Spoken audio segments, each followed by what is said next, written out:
കായംകുളത്ത് elevated highway അല്ലാതെ മറ്റൊരു മാർഗവുമില്ലെന്ന് കായംകുളം എംഎൽഎയും എക്സൈസ് മന്ത്രിയുമായ അഡ്വക്കേറ്റ് എം ലിജു അഭിപ്രായപ്പെട്ടു.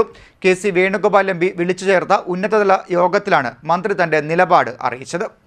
ദേശീയപാത 66-ൽ കായംകുളത്ത് സുഗമമായ ഗതാഗതം ഉറപ്പുവരുത്തുന്നതിനും പ്രദേശവാസികളുടെ ബുദ്ധിമുട്ട് പരിഹരിക്കുന്നതിനും എലിവേറ്റഡ് ഹൈവേ അല്ലാതെ മറ്റൊരു മാർഗവും യോജിച്ചതല്ലെന്ന് മന്ത്രി എം ലിജു ദേശീയപാത 66 വികസന പദ്ധതിയുടെ ഭാഗമായി ആലപ്പുഴ എം.പി കെ.സി. വേണുഗോപാൽ വിളിച്ചു ചേർത്ത ഉന്നതതല യോഗത്തിലാണ് കായംകുളം എംഎൽഎ കൂടിയായ മന്ത്രി ഇക്കാര്യം അറിയിച്ചത്. ദേശീയപാതയുടെ നിലവിലെ അശാസ്ത്രീയ നിർമ്മാണം നഗരത്തെ രണ്ടായി വെട്ടിമുറിക്കുമെന്നും ദേശീയപാത അതോറിറ്റി ഉദ്യോഗസ്ഥരും പൊതുമരാമത്ത് വകുപ്പ് ഉദ്യോഗസ്ഥരും പങ്കെടുത്ത യോഗത്തിൽ മന്ത്രി പറഞ്ഞു. കൊല്ലം, ആലപ്പുഴ ജില്ലകൾക്കിടയിലെ പ്രധാന നഗരങ്ങളിലൊന്നായ കായംകുളം ദേശീയപാതയും റെയിൽവേ സ്റ്റേഷനെയും ജലഗതാഗതത്തെയും ബന്ധിപ്പിക്കുന്ന പ്രധാന കണ്ണി കൂടിയാണ്. ഇവിടെ നടക്കുന്ന ദേശീയപാതയുടെ നിലവിലെ നിർമ്മാണം നഗരത്തെ രണ്ടായി വെട്ടിമുറിക്കും. ഈ ഒരു യോഗത്തിൽ വളരെ കൃത്യമായി തന്നെ കായംകുളത്തെ ദേശീയപാത വികസനവുമായി ബന്ധപ്പെട്ട നിലപാട് വ്യക്തമാക്കിയുണ്ടായി. കായംകുളത്ത് ദേശീയപാത വികസനത്തിൽ കായംകുളത്ത് ഉയരപാതയല്ലാതെ മറ്റൊരു ഓപ്ഷനേ ഇല്ല.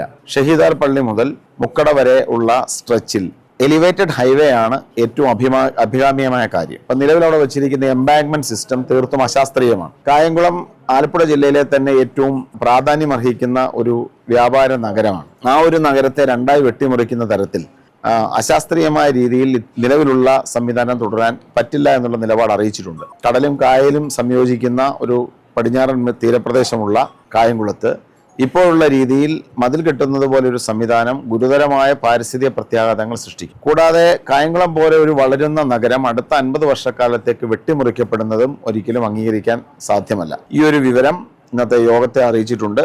ദേശീയപാത അതോറിറ്റിയുടെ അംഗം ശ്രീ വെങ്കട്ടരമണ ഉൾപ്പെടെയുള്ള മുഴുവൻ ആളുകളോട് അത് സംബന്ധിച്ച് വ്യക്തമാക്കിയിട്ടുണ്ട്. കേരളത്തിലെ ഗവൺമെന്റ് ഇതുമായി ബന്ധപ്പെട്ട് സർക്കാരിലും ആവശ്യമായ മുൻപ് തന്നെ അതുപയോഗിച്ച പ്രവർത്തനങ്ങൾ ആരംഭിച്ചിരുന്നു. സംസ്ഥാന സർക്കാരിന്റെ നിലപാട് എന്ന തരത്തിൽ തന്നെ ദേശീയപാത അതോറിറ്റിയെ കായംകുളത്തിന്റെ കാര്യങ്ങൾ അറിയിക്കാനുള്ള ശ്രമങ്ങളാണ്, അല്ലെങ്കിൽ അതിനുള്ള നടപടികളാണ് അടുത്ത ദിവസത്തിൽ സ്വീകരിക്കുന്നത്. ബഹുമാന്യനായ എം.പി വളരെ കൃത്യമായ ഒരു നിലപാട്, ഒരു വിട്ടുവീഴ്ചയുമില്ല എന്നുള്ള നിലപാട് എം.പി ദേശീയപാത അതോറിറ്റിയുടെ അധികൃതരെ അധികാരികളെ അറിയിച്ചിട്ടുണ്ട്. Alappuzha MP Shri K C. വേണുഗോപാലിനൊപ്പം നിന്ന് ഞങ്ങൾ ഒരുമിച്ച് ഇതുമായി ബന്ധപ്പെട്ട ഒരു സൊല്യൂഷൻ ഉണ്ടാക്കാൻ വേണ്ടി ശക്തമായ ശ്രമം തുടരും. ദേശീയപാത കായംകുളത്ത് ഉയരപാതയല്ലാതെ മറ്റൊരു കാര്യവും അംഗീകരിക്കാൻ സാധിക്കുന്നതല്ല. മറ്റൊരു സംവിധാനവും കായംകുളത്തിന് അനുയോജ്യവുമല്ല. അതോടൊപ്പം ദേശീയപാതയിൽ ഇപ്പോൾ സൃഷ്ടിച്ചിരിക്കുന്ന അശാസ്ത്രീയമായ നിർമ്മാണം മൂലമുണ്ടായിരിക്കുന്ന വെള്ളക്കെട്ട് അത് ഒഴിവാക്കാൻ ആവശ്യമായ ഹ്രസ്വകാല നടപടികളും ദേശീയപാത അതോറിറ്റി സ്വീകരിക്കേണ്ടതുണ്ട്. ജനങ്ങൾ നിത്യ ജീവിതത്തിൽ ആശ്രയിക്കുന്ന വിവിധ സർക്കാർ സ്ഥാപനങ്ങൾ, ആരാധനാലയങ്ങൾ, റെയിൽവേ സ്റ്റേഷൻ, അഗ്നിരക്ഷാ നിലയം സ്ഥാപനങ്ങൾ നഗരത്തിന്റെ ഇരുവശങ്ങളുമായി സ്ഥിതി ചെയ്യുന്നത് കടുത്ത പ്രതിസന്ധിയാണ് ഉണ്ടാക്കുന്നത്. ഒപ്പം വ്യാപാര മേഖലയുടെ നിലനിൽപ്പ് തന്നെ അവതാളത്തിലാകും. മാത്രമല്ല 2004-ൽ അപ്രതീക്ഷിതമായി സുനാമി ആഞ്ഞടിച്ചപ്പോൾ നേരിട്ട് ബാധിക്കപ്പെട്ട പ്രദേശമാണ് കായംകുളത്തിന്റെ പടിഞ്ഞാറൻ മേഖല. ഈ സാഹചര്യം മുൻനിർത്തി കായംകുളം നഗരത്തെ ഇങ്ങനെ വിട്ടുമുറിക്കുന്ന അശാസ്ത്രീയ നിർമ്മാണത്തിന് പകരം പില്ലറുകളിൽ എലിവേറ്റഡ് ഹൈവേ നിർമ്മിക്കേണ്ടതുണ്ട്. കായംകുളം ഷഹീദാർ മസ്ജിദ് മുതൽ മുക്കട ജംഗ്ഷൻ വരെ ഒരു എലിവേറ്റഡ് ഹൈവേ സൗകര്യം ഒരുക്കേണ്ടതിന്റെ ആവശ്യകതയാണ് മന്ത്രി യോഗത്തെ അറിയിച്ചത്. CDNet news, Kayamkulam.